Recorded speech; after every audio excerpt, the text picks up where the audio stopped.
TellyCast, the TV industry news review.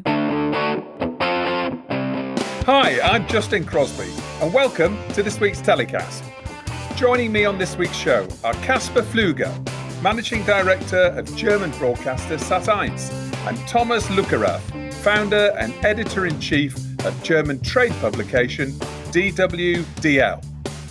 And former industry veteran and non-executive director of K7 Media's Gary Carter takes us through the rise and fall of the super indies and the unscripted formats business. It's all coming up on this week's TellyCast. So it's been a really big week for TellyCast this week. We've passed the 5,000 download mark, and we've also been shortlisted for the Ingenuity and Innovation category in TBI's Content Innovation Awards. So thanks go to each and every one of the 40 industry guests from companies all around the world who've been on the show. We've had guests from some of the biggest TV and media industry corporations, including Facebook, Globo, Reed Meedem, All3Media, Banijay, Pluto TV and A&E, as well as indies, industry bodies and consultants. We've also had some of the world's leading industry journalists on the show to share their expertise, so thanks to them too. Thanks also, of course, to my regular partners in crime, K7 Media's Gertz Leasis and Deadline Hollywood's Peter White. We're going to be trying some new things in the coming weeks to keep things fresh, including a new spin-off show that I'll be announcing soon. So do get in touch with any suggestions for topics and guests. We're on LinkedIn and we're also on Facebook. We're also going to be running some special MIPCOM shows in October where we'll round up all the key news stories of each day of the market and analyse what they mean. Plus, we'll interview a different leading distributor each day about their MIPCOM slate. So, if you're interested in sponsoring one of these shows, please email me on justin@boomdialog.com. That address is also in the episode description. On with this week's show, and we're taking our first look at the German TV market and how it's been coping over the past few months. I'm delighted to welcome Kaspar Pflüger, Managing Director of Proseiben's Sat1's and Sat1's Gold. Before Sat1's, Kaspar was Programme Director of RTL Croatia and has also spent time as Daytime Programme Controller for Channel 5 in the UK.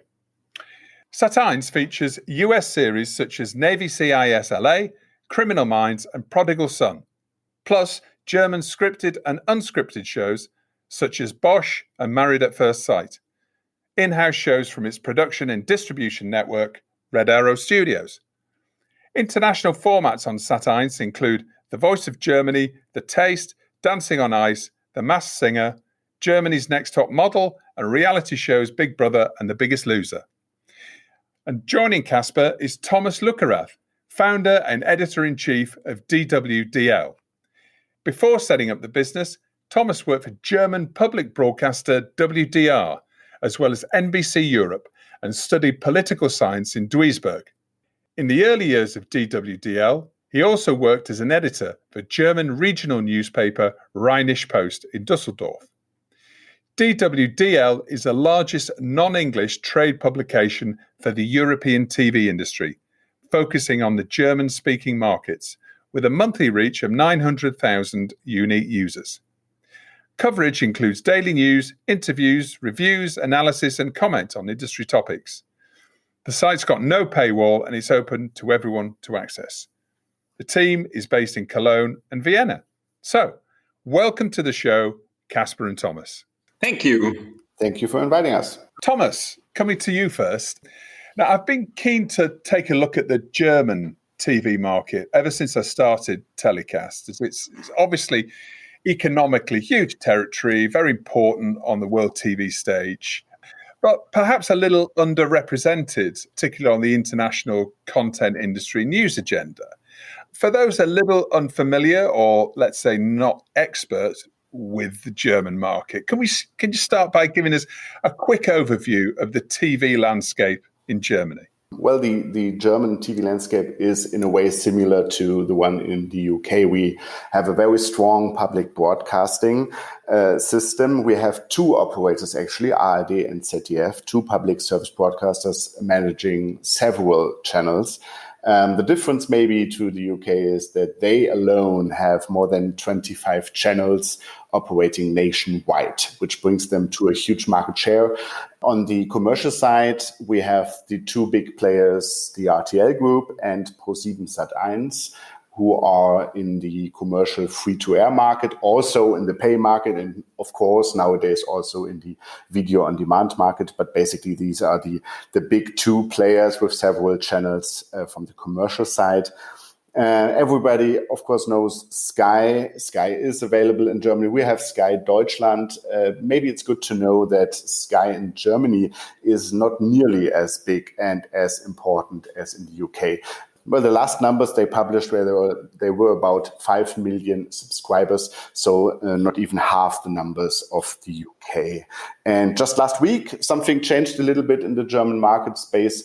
Discovery became the third biggest family of channels in Germany. They acquired a small channel called Tele5, and now they have actually a couple of free-to-air channels, but on a very, very small scale, more in the factual space. When it comes to the production landscape, I would say it's basically the same mixture of indies and the big players. And just this summer, as in many markets, maybe Banijay stepped up with the acquisition of Endemol Shine Germany. So now in the German space, they are the biggest production family. When it comes to streamers, who are the dominant streamers? Are they the companies that you would expect, like Netflix and Amazon Prime, or are there any particularly interesting domestic streamers that are doing particularly well? If only anybody would know the answer to that. I guess nobody is publishing numbers. So the assumptions or the analytics we have say that Netflix and Amazon Prime are the two big ones. And then we have the local platforms. We have the RTL Group with TV Now. They are linear channels. They are catch-up TV and more exclusive titles. And then we have Join, which is a joint venture of ProseibenSat1 and Discovery.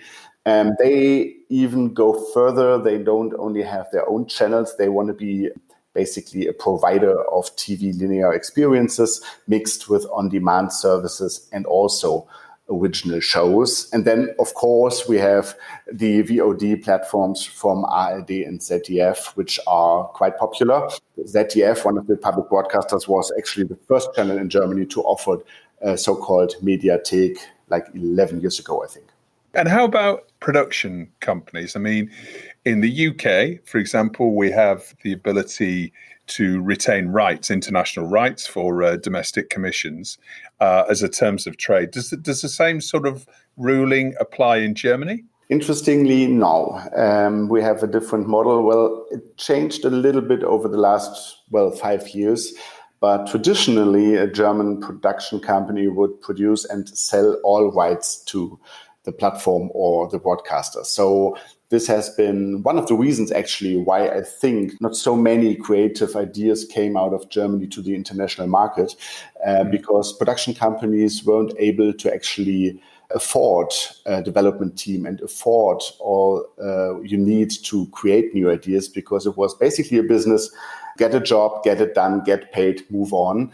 And you couldn't really build on your own expertise as much as some companies in the UK, maybe. Is that likely to change? It actually changed. We have a couple of companies who very early on, one is Brainpool, now a part of Banijay in Germany. They said, please, you can air a couple of times, but then the rights for our shows, even in the domestic space, are ours. So they actually run their own VOD service, myspaß.de, which is quite unusual. And we see a few more companies trying to hold back the rights for international marketing and international sales. And also we see so many, as in every market around the world, we see international co-productions. So on a very early stage, having other partners than just the domestic broadcaster. If I could add another thought just here, because I think another thing that really, I think Thomas is totally right. Another thing, though, that's really in the past been, I think, a big difference between the German market and, say, for instance, the British market. Demand for productions very much driven by schedule needs. And now that, that sounds like an obvious thing, but when I say schedule needs, I really mean the continuity and the routine of the schedule rules over everything. Yeah. So whereas in the UK, for instance, I've always felt that channels are much more ready to sort of mix up the schedule when a great idea comes along. You don't always have to have the same kind of genre and the same kind of tone and theme on a Tuesday at 8 p.m. or 9 p.m. You can, when a great idea comes along that doesn't fit at all into what's happened in the same slot the weeks before, then it really doesn't matter. And I think sort of that approach, sort of idea first and then sort of schedule later, in the sense that, if there's a great idea, we'll find a place for it in the schedule. That has always been the case in Germany as well. But I think sort of if you look at the balance, then in Germany, it's always in the past been more towards sort of the priority has always been the continuity of the schedule, whereas in many other markets, it's been the sort of the originality of the ideas maybe. A lot of channels have always prided themselves, have always taken great pride in their viewers knowing that for years and years and years on a Thursday night, it would always be that kind of a show. But that's really changed. And I think also channels are willing to experiment a lot more. I mean, we've just done 5 consecutive nights of Celebrity Big Brother primetime shows. We've never done that in the past. Like that was unheard of. You'd say, well, you clear the schedule for a whole week, prime time, 5 nights in a row. That's scary. That's crazy, because, what will the viewers think, who usually expect on a Tuesday to be a show of that type, and then on a Wednesday of that type. And so we're more willing to experiment in the schedule. And I think that really liberates the market for ideas as well. We were talking actually about soap operas a couple of weeks ago on TellyCast with Gary Carter, and he pointed out that some of the main German soaps actually never stopped production during the pandemic, which is remarkable. Was it just soaps, or how did production continue? Actually, the production stopped quite a few times, but only for a couple of days whenever there was a COVID-19 test which came back positive. So I think what Gary meant, that in the airing of the show, there's never been a disruption. You had all your daily shows on air every day of the week like you're used to. There were actually a few episodes produced just as a precaution, just as a safety net. They produced some flashback episodes.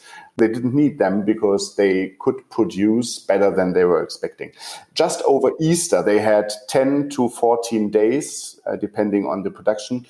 They had a short break, but besides that, production-wise, they could have done all they wanted, and on air, the show went through without interruption. I just was surprised to see that in the UK, some of the daily shows were like Monday, Wednesday, Friday, or cutting off 2 episodes per week. No, we haven't seen that. As Kaspar mentioned, we came through this pandemic actually without big changes in the scheduling due to coronavirus.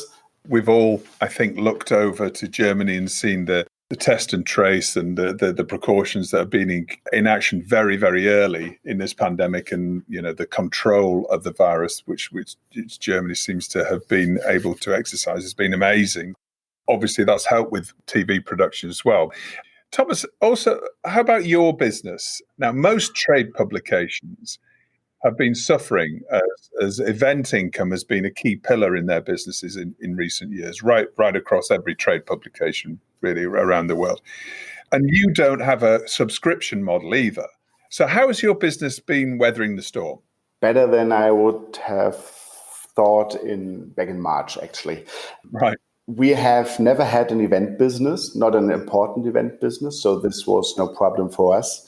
And we never actually have been a print medium. We started as an online-only publication 19 years ago, which actually helped us staying a small company with just a few people, which helped a lot in this year. I mean, the biggest saving for us was obviously we have had no travel budget.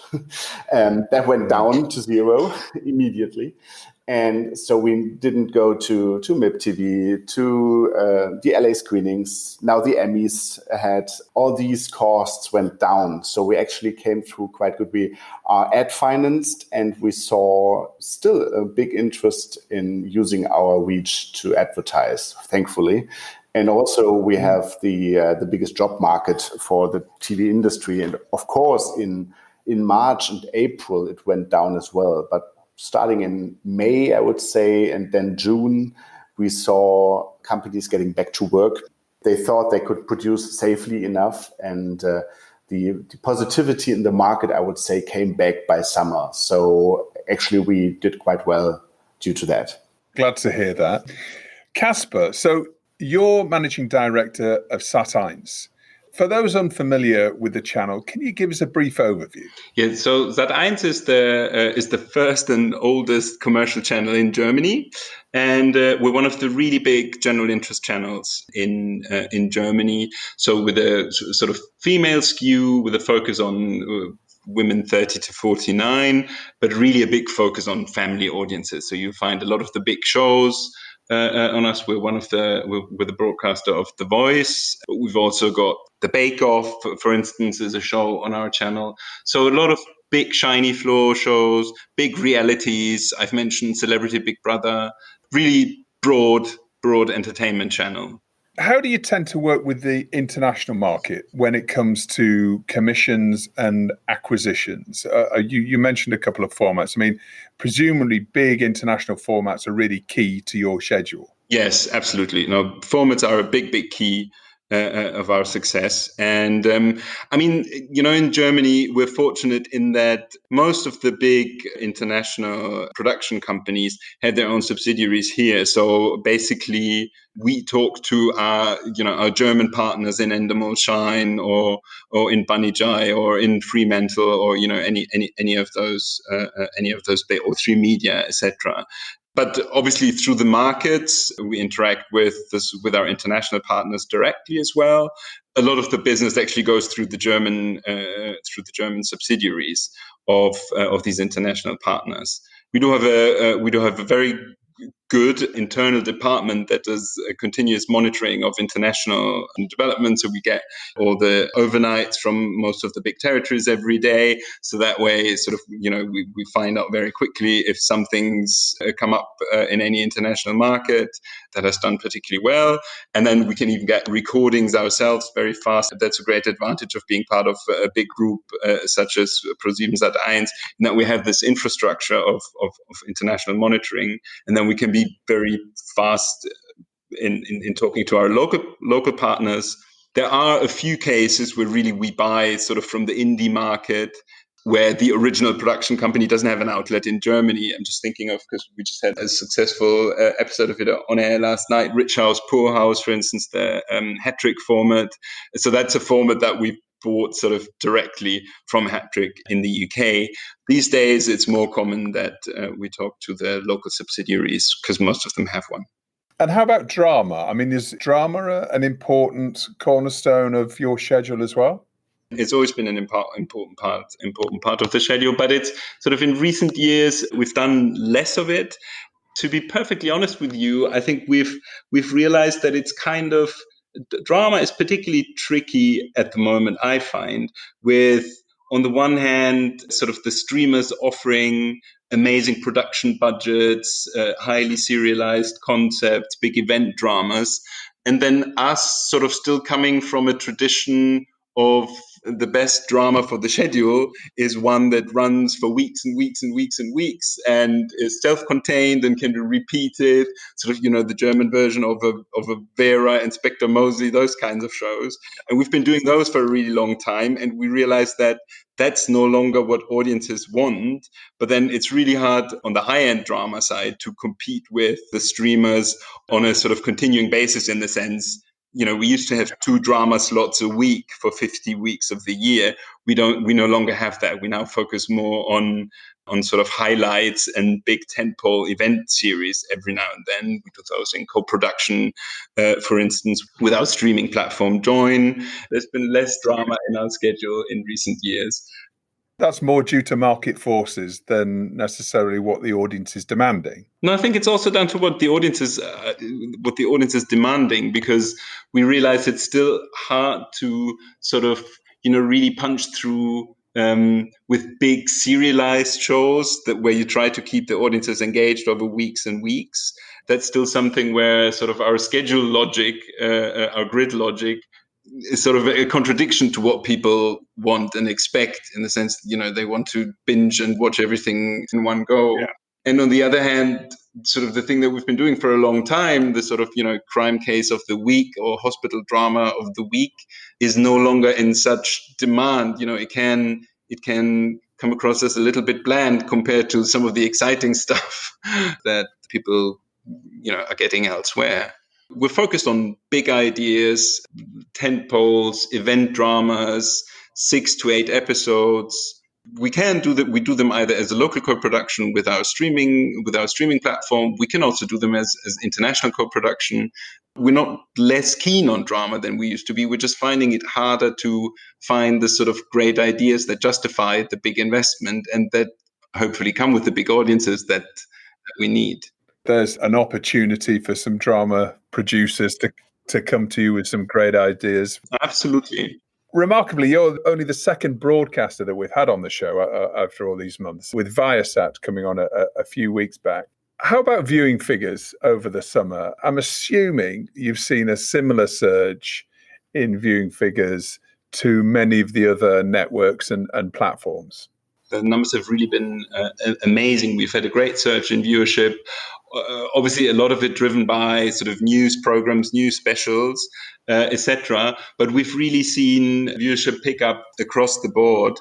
And then, maybe not surprisingly, especially for big escapist entertainment ideas, which we were, lucky enough to have produced some earlier in the year, to be able to show them around April, May, when people felt particularly depressed that they weren't going to be able, not to go on holidays, but not even to leave the house. Yeah. So we were able to have a lot of great sort of escapist entertainment on the air. The numbers have been really fantastic. And I think it's been kind of like a resurgence of free-to-air TV and an ability for us to really showcase all the great stuff you can still find on telly. It's dipped a little over the summer now, obviously, because, the lockdown had ended and the weather was brilliant. But we're seeing good numbers now already with the return after the summer holidays. For us, lockdown came... It could have come at a worse time. Let me put it that way. Yeah. Because by mid of March, we had already produced all our big shows for spring, so everything was already done, and it left us enough time to prepare together with the production companies what needed to be done to make our big shows for the fall producible. Yeah, and so we very, very quickly, from the beginning of April on, together with our partners, with our production partners here in Germany, focused on, how do we bring our big studio shows back? How do we produce our big reality shows, especially the ones that usually require going abroad? That really allowed us to prepare. And we're now, I'm really sort of, knock on wood, it stays that way, but we're really on track with all our big shows for the fall.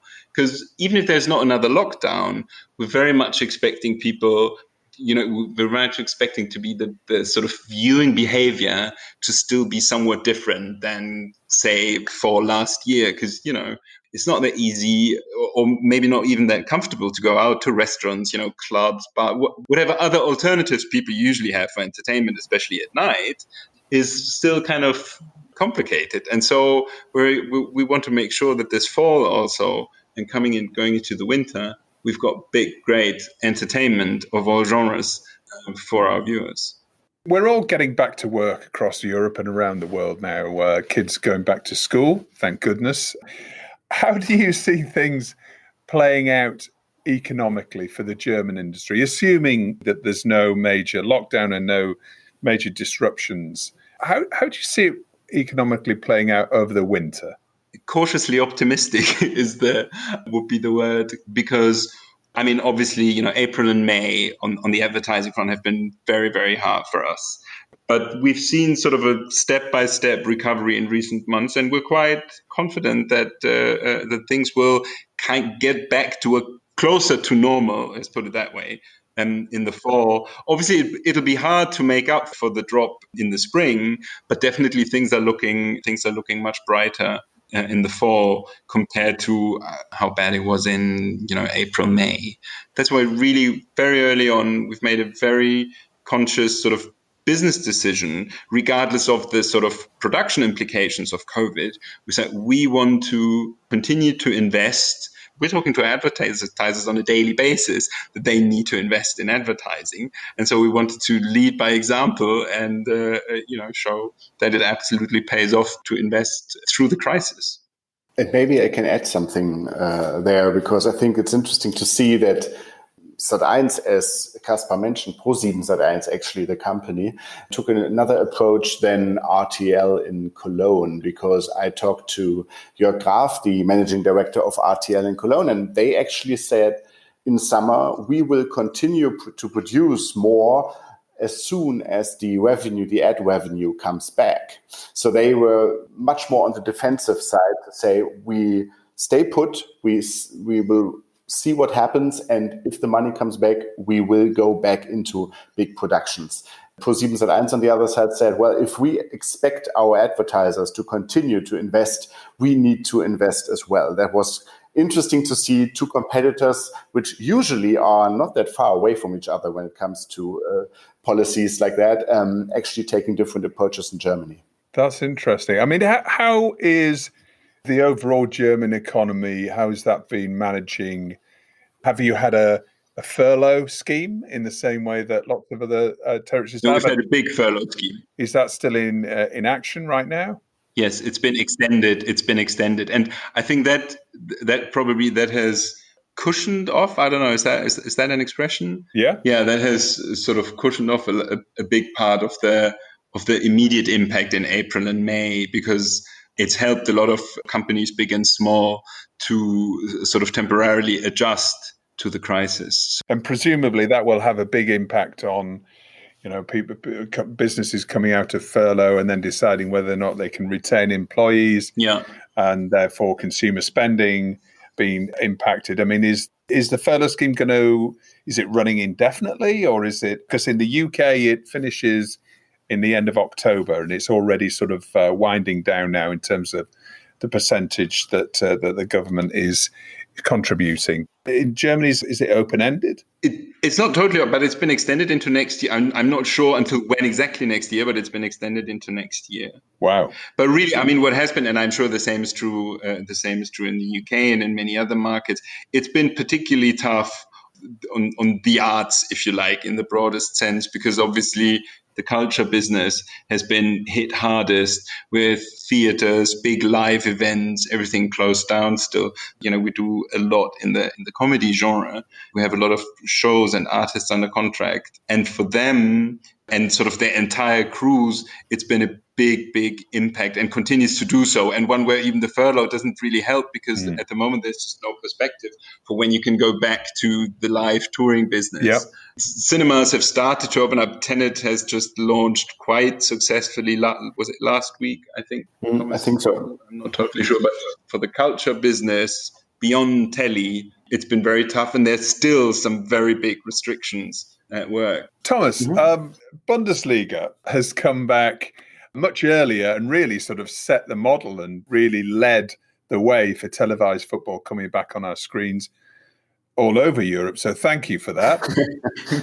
But I gather there's been some disagreements around rights on the Bundesliga. First of all, you're welcome. And yes, there has been some confusion about the Bundesliga rights. Basically, back in 2016, Eurosport secured the rights to some Bundesliga games, but later sold them to DAZN during the rights period. And now, this year, Eurosport refused to pay a final installment for the Bundesliga rights to Bundesliga, so they actually gave the rights directly to DAZN.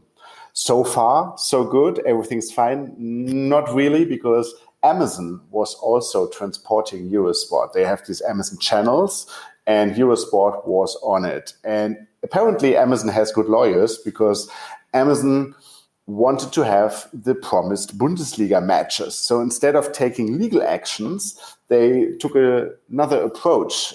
on a Friday afternoon, just hours before a match was supposed to start at the Bundesliga, at the beginning of the rest of the Bundesliga season after the COVID break, they announced that Amazon suddenly has Bundesliga.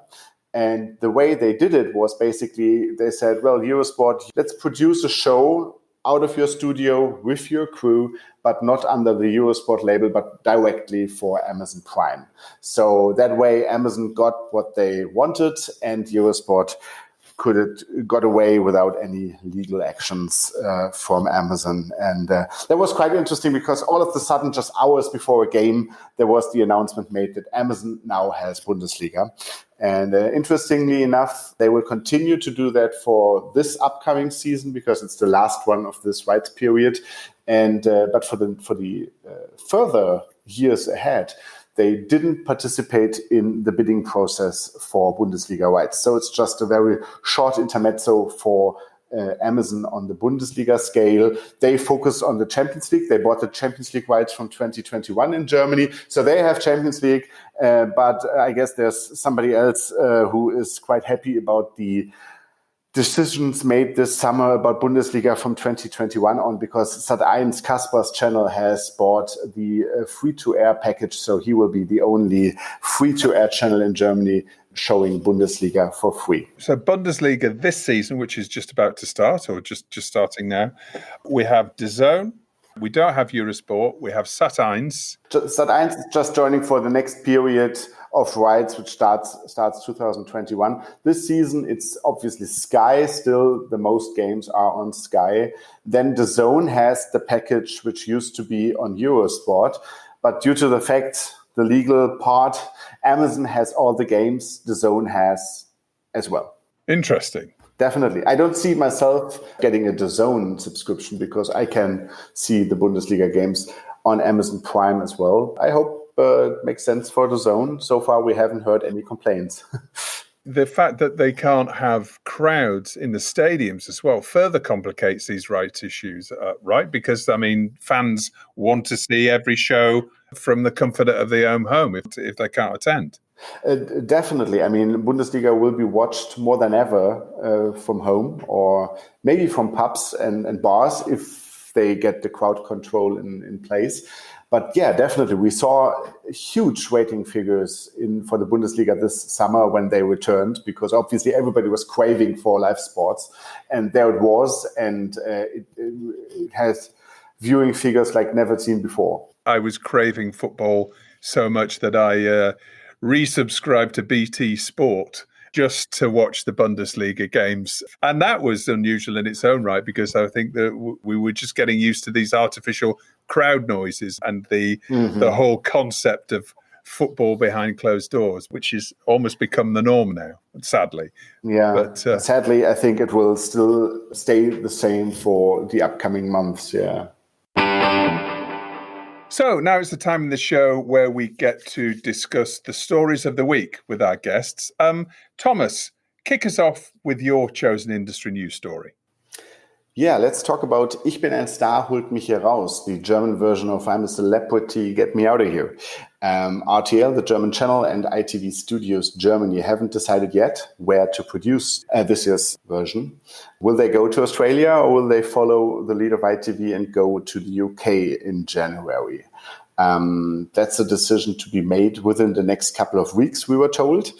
And so far, they haven't made up their mind. I mean, producing in Australia seems to be a bit odd, given the fact that most of the German companies don't let their employees back in the office yet, and then suddenly sending a crew to produce a TV show around the world in Australia. Difficult. Also, the quarantine in Australia makes it difficult because the German version usually airs in the early January. So airing this season as usual would mean you have to quarantine all your celebrities over Christmas, which I think nobody would want to, even if you have a bigger paycheck. So I would say they will move to the UK. That's what I assume, because it's the safer way to do so. And also you get the moment of surprise. And we all learned from The Masked Singer last year, the what the hell moment when you have a big brand and you have something, you expect something and you get something different. I would say try the UK, and if it's not working, you can go back to Australia and do the big comeback of the Jungle Camp in 2022. Necessity drives invention. So who knows? Maybe a format reinvention if it happens in this castle in Wales, which I believe the ITV version is being shot. Interesting. Are there any other examples of reality formats in Germany that have been shot abroad over the last couple of months, or have they all been sort of cancelled? Definitely. For example, Love Island. I mean, the German version of Love Island is currently being filmed in Mallorca, actually. In September, it's a few months after the usual time for the British version, so they had this advantage. But also they had, on the very first day of production, their host actually got a positive COVID-19 test. Right. The worst possible thing you can have, but they isolated her, and thankfully they had a different host on location so she could take over. But they are moving on, and they are in production in Mallorca. But another show, The Summer House of Stars, actually was produced in a very lovely, small, basically unknown town on the German countryside. And it's starting this week. So it will be interesting to see how people react to a show which usually is filmed in a paradise environment.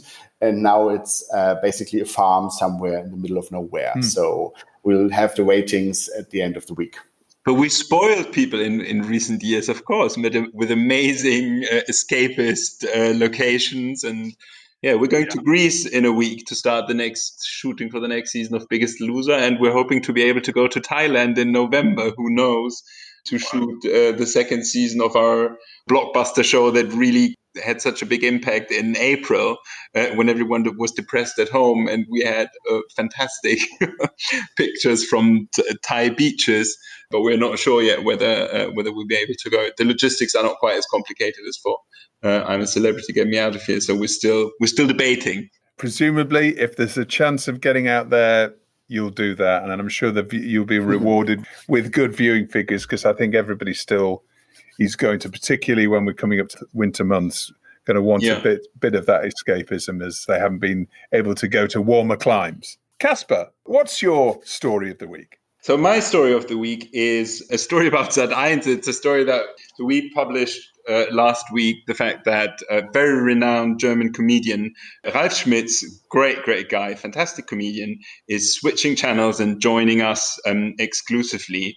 And the reason that's sort of a story of the week for me is that we've been talking a lot about formats now, but I think what's equally important for sort of a TV and creative business more generally is really talent. And when I say talent, I don't just mean sort of on-screen talent, but also off-screen talent, because really it's about people who make great shows, who appear in great shows.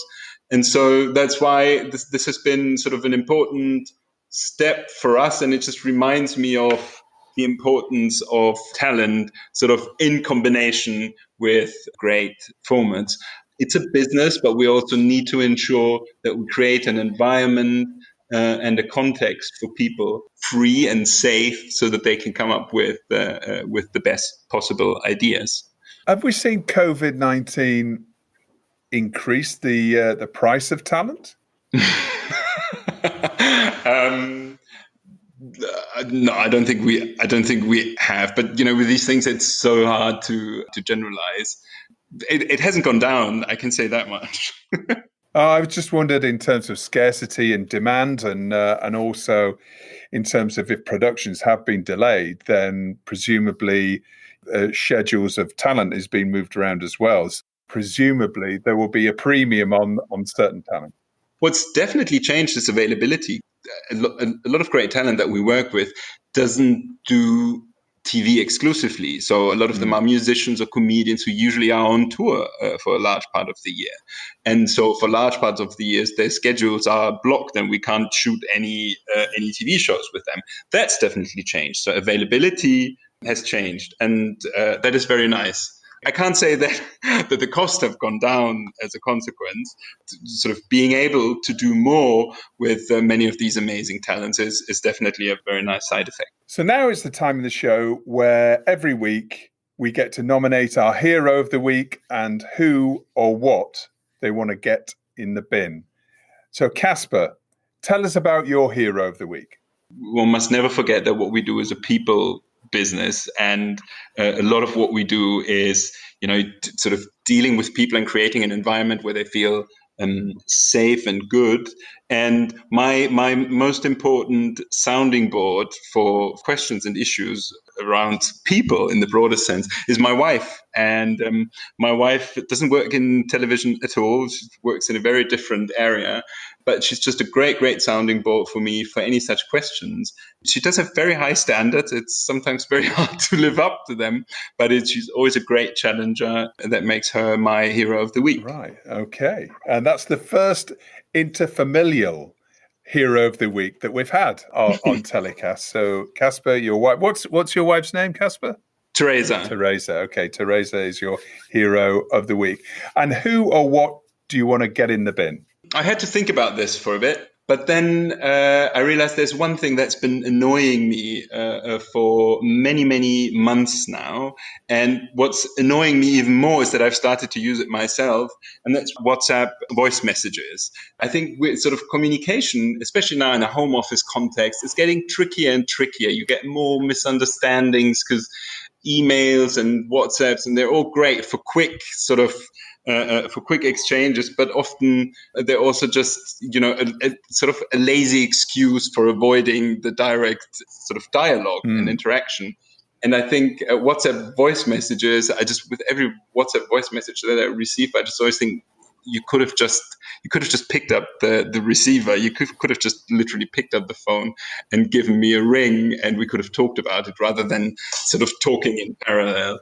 So it's literally where you can decide to actually record a message and send it to somebody. I mean, if that's becoming a trend, then I'm getting off WhatsApp because it sounds terrible. Dialogue and talking about something and discussing something together, and maybe because of the dialogue coming to an even sort of new idea, is that it's just a sort of parallel exchange of voicemail files. Yeah, exactly. Is that in common circulation in Germany, the WhatsApp audio message habit? I think more so. Thomas, I mean, do you? It's really annoying, I have to say. Yeah, definitely. I mean, it's easy for the one who sends it, but I mean, if you're on a train, if you're waiting at the airport, or even like just sitting at a table with other people, you can't hear them. So just text, please. Or call me. Give me a call. Let's talk.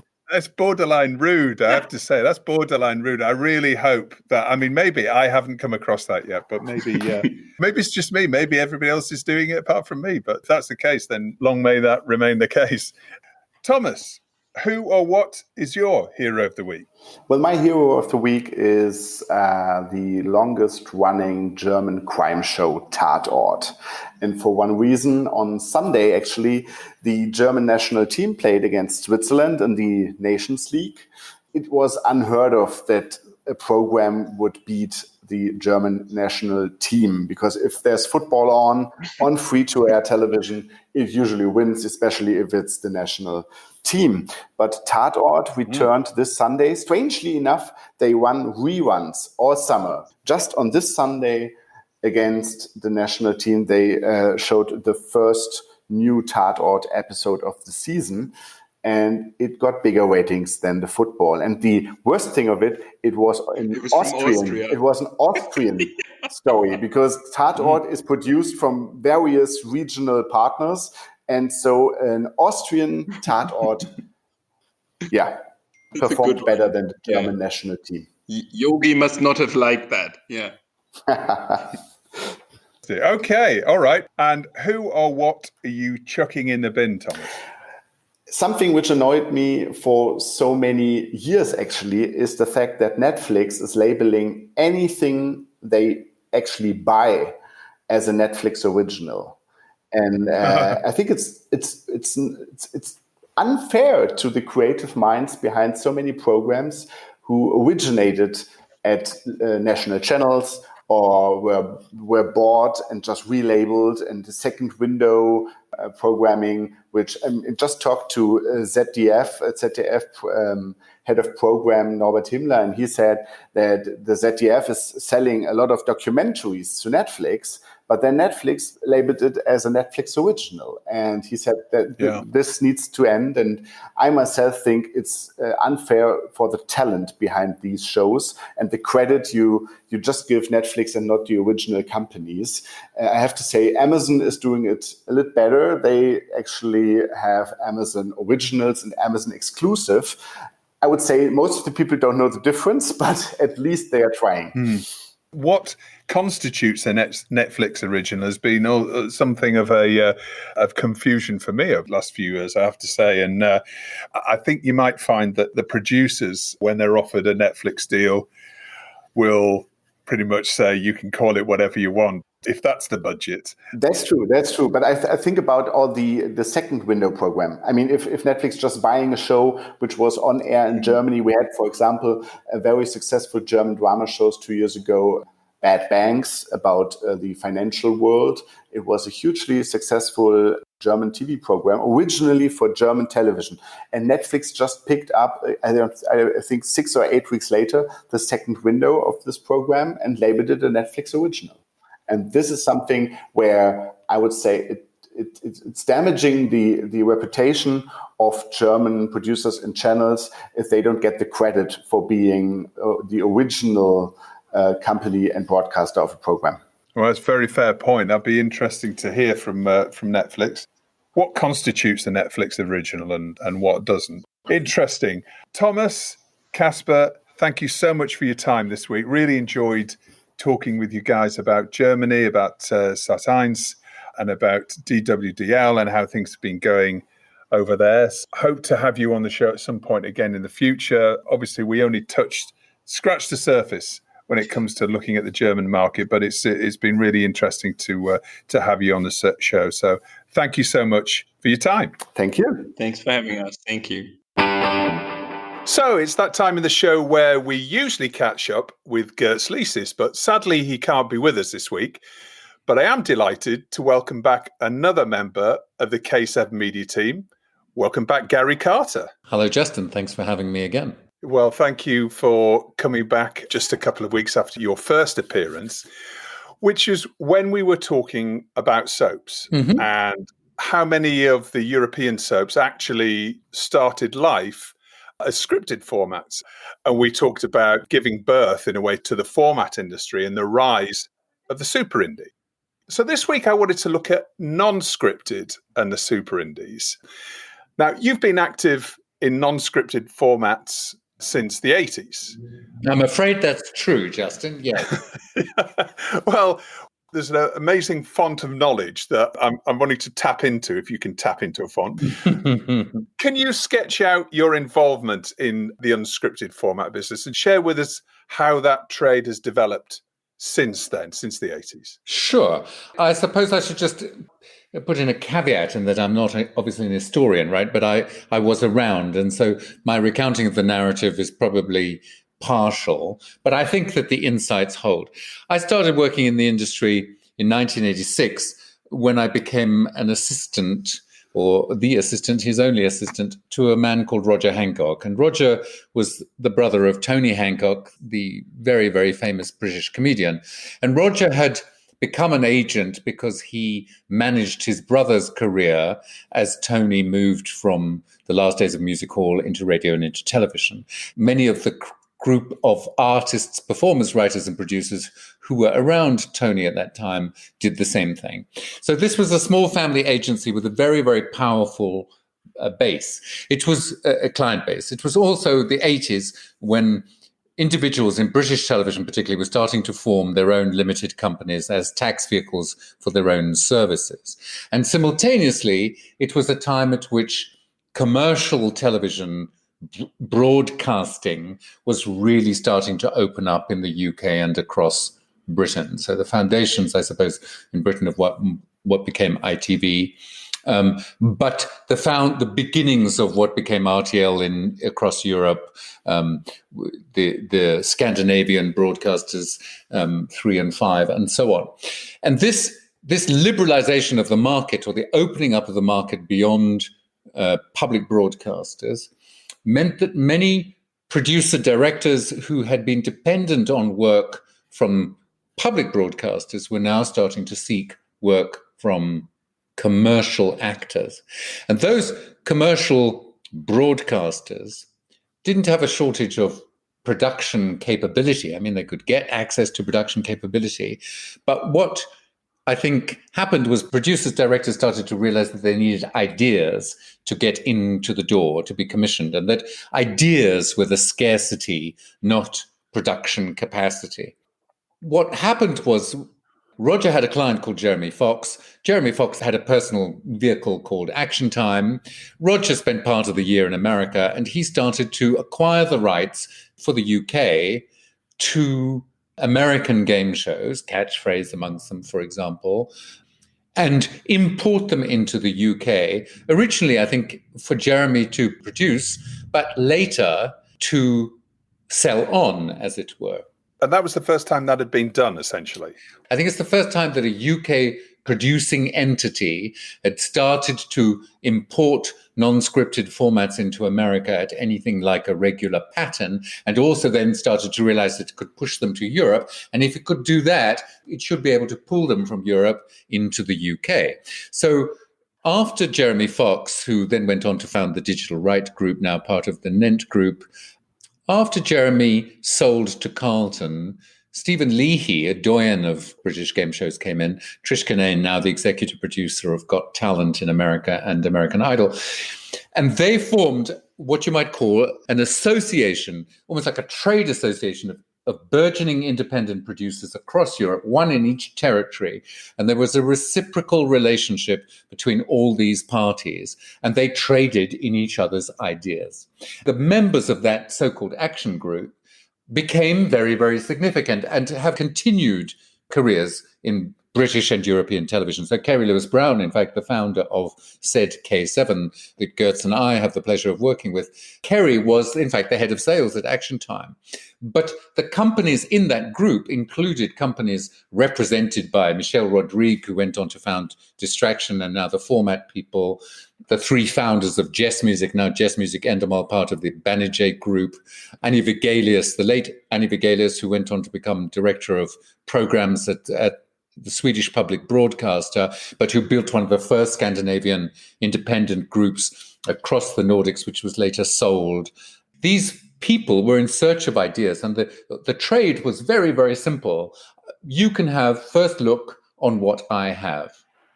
And this model of understanding the power and the value of scripted formats, the lessons learned by companies like Jess Music when they were in the Action Group, is one of the reasons, one of the logic points behind the rise of the super indies. At that time, I would say there were maybe, when I went to Cannes through the late 80s and into the early 90s, maybe there were 150 people employed in this trade with any kind of regularity. And I would say the overwhelming majority of them were producers. It's only later that broadcasters started to scan different markets and to acquire directly from the owners of said formats. But the industry as it started was a kind of cottage industry, I would say.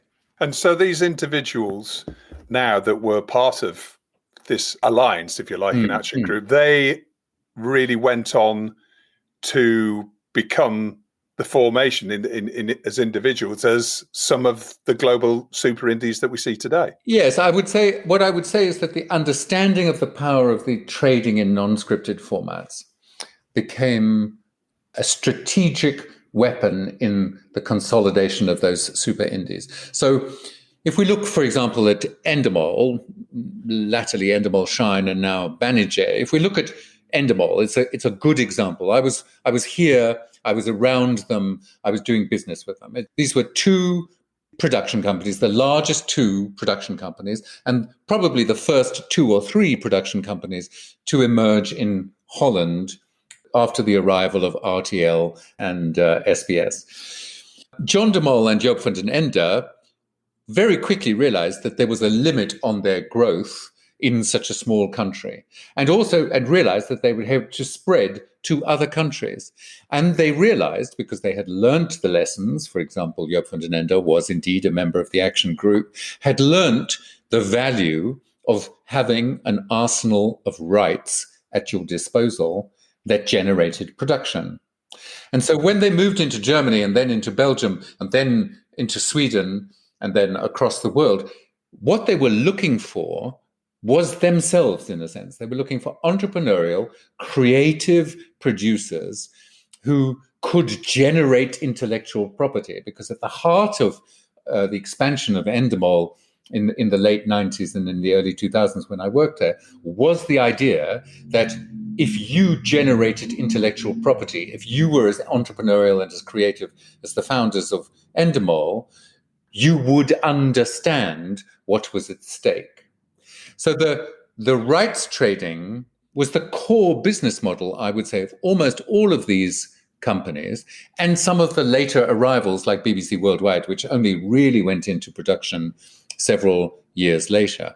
And of course, in the face of all of that, the industry became far more complex. The actual trade in formats became far more complex, and how those properties were handled and rolled out became far more complex. And I think a turning point of that was 1999, Paul Smith and Celador Productions' handling of Who Wants to Be a Millionaire, which I think was a game changer in a business sense. And that's very, very rare, because he took strategic decisions that nobody had ever taken before.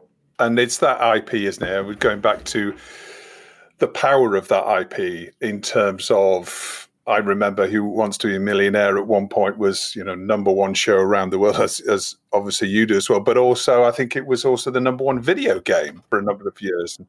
Let's say before Who Wants to Be a Millionaire, the deal was very simple. I have a format that you like, Justin. You pay me a little bit of money to reserve the rights for a couple of months. By the way, that show had probably been on air at least 3 years in my home country, because it needed to have an established identity. So my show's been on air for 3 years in Holland. You come along, you're part of this association, you pick up the show.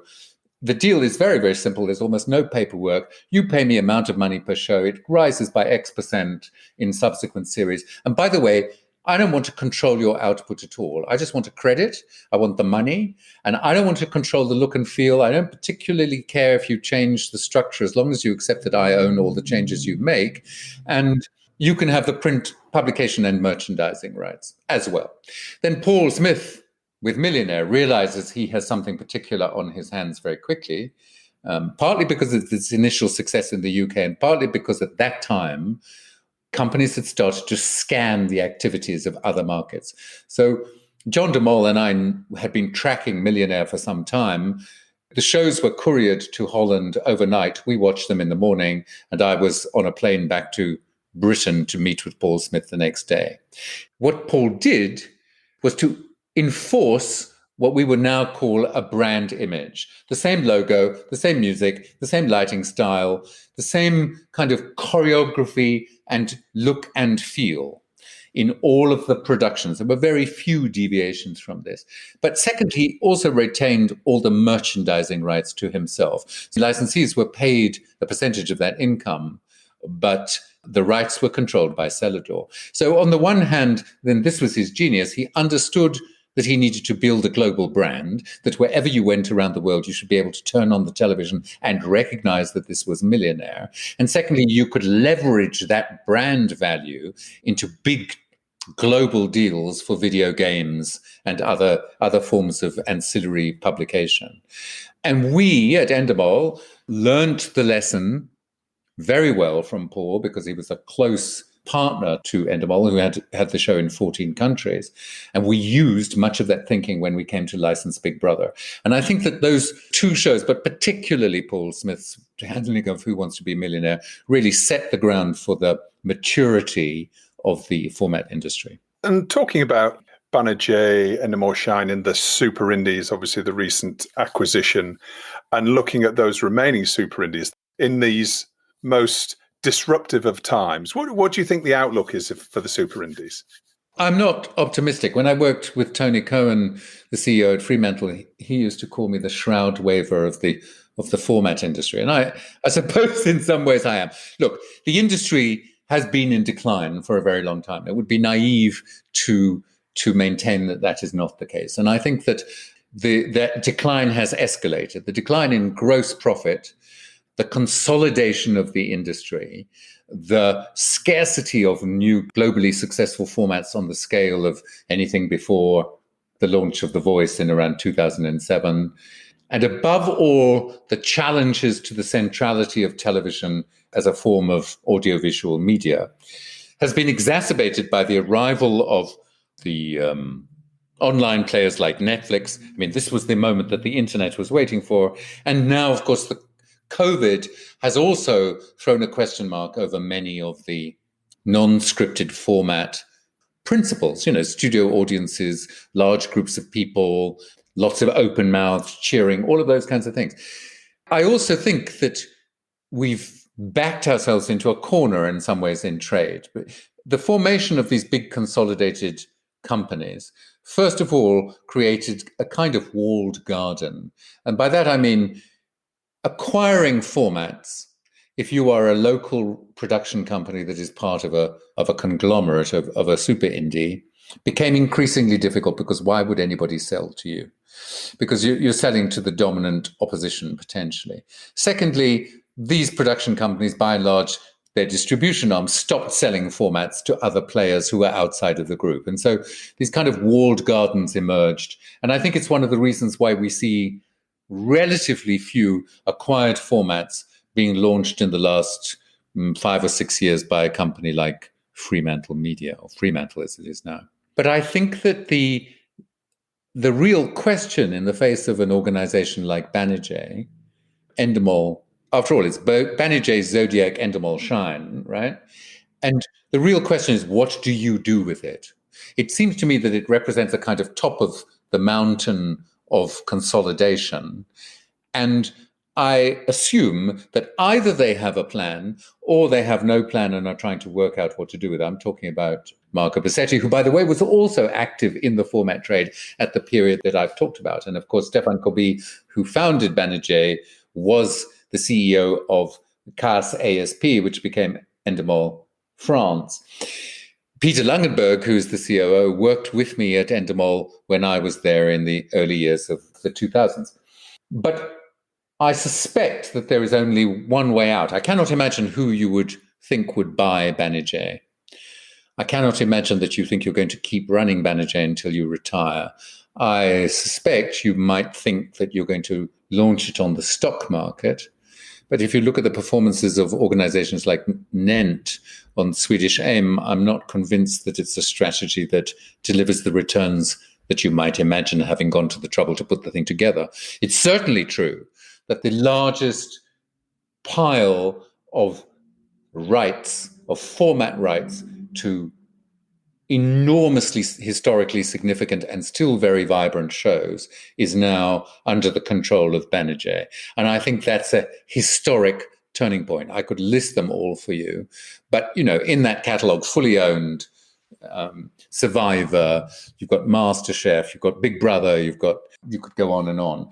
It's historic, it's consolidated, and it points to my earlier thesis that these companies are not really production companies. They are rights distribution companies. You mentioned some of those instantly recognizable names. We had Jan Salling on a few weeks ago on TellyCast, and we were talking about coming to MIP TV and coming to MIPCOM, and he was saying, it's been a number of years since we've seen one of these global hit formats really setting the market alight and exciting everybody. I suppose the nearest thing in the last few years has probably been The Masked Singer. Do you think we'll ever see another global hit format of the scale of, say, Got Talent? I like to make a point that there are formats and there are super formats, right? And this little category, super formats, are those that travel at very, very high speed to more than, say, let's say 20 territories in a period of about 12 months. And for many years, thanks to Rob Clark at Fremantle, Got Talent held that crown and probably still does. I don't know that market conditions are right for the emergence of super formats like that. And by that, I mean, I'm not sure we have the size of audience that builds a compelling track record, I mean, obviously we have audiences and they build track records, but we're talking about a different league of conviction here. I'm not sure that we have the same sense within broadcasters that they need to jump onto international hits, because I think that one of the side effects of the current pandemic is a return to more local storytelling. And of course, many of these shows historically are either reality shows with rather large casts, or they are very big scale studio or location-based shows. And I'm not sure how you do that post-COVID. So I'll probably be proved wrong. I mean, I hope I am. But I kind of feel we've lived, if you like, through the maturity and now the decadence of the format industry, if you'll excuse me comparing the format industry to the Roman Empire, Justin. I'm enjoying the analogy. I said last time I was on your show that I I didn't believe in arguments about golden age. We were talking about the golden age of scripted, and that I think arguments about golden ages are a little presumptuous. I was about to say that I think we've lived through the golden age of formats, but I'll forget that and I'll leave that to the historians to decide. Right. We may see the format industry rolling along with smaller hits, but it's going to be very unlikely that we're going to see this global hit format due to, as you say, the conditions such as, the fragmentation of markets and broadcasters and viewers. It's unlikely we'll see another Got Talent, but we might see a few more Masked Singers. Well, yes, absolutely you might, and I'm sure you will. And that doesn't mean that the format business is not a vibrant trade, Justin. What I mean is that it probably no longer provides the fuel necessary for the super indies. If you're a smaller player, it's probably fine. And I think that rather like the high street, the hollowing out of the middle ground in retail and the fragmentation of the market into luxury at one end and small players at the other, I think that what's starting to happen is that those who might have considered themselves luxury brands are starting to feel the chill wind of winter coming. Talking about winter, it's certainly going to be an interesting few months for the super indies because of their constituent parts and the shows that they're making or not making. So from a business perspective, that's possibly also going to shape the business of super indies for the next few years as well. We're certainly living through a period in which, as a super indie, your distribution arm is becoming more and more important. Not so much your format distribution capacity in your own production network, but your finished tape distribution arm. This is your moment because, of course, there has been failure of program supply for very good reasons, interrupted production, all of those kinds of things, greater importance of reruns, real estate on broadcasters. On the one hand, you have historically these companies were built on a certain kind of economy of scale. And now what they have is a network of pipes that were laid for the flow of IP, but they don't really have the water flowing through the pipes anymore to the same degree that they did. Or at least more and more of the water's in the control of Banijay. Garrett, fascinating as ever. Thank you so much for sharing your thoughts on the non-scripted format business and super indies. It's been fascinating to chat to you about this, and I can't wait for you to come back on the show. I look forward to the invitation, Justin, and I promise to be there if I get one. Well, that's about it for another week's show. Thanks for listening. As ever, I hope you enjoyed it. Please remember to rate and subscribe to the show and share it with friends and colleagues on social media. If you want to hear more about our MIPCOM advertising and sponsorship packages, please email me at justin@boomdialogue.com. That's justin@boomdialogue.com. TellyCast was edited by Ian Chambers. Next week, we're hopping over the border and taking a look at the TV markets in the Netherlands and Belgium and catching up with two of the industry leaders in these territories. So, until then, as always, stay safe.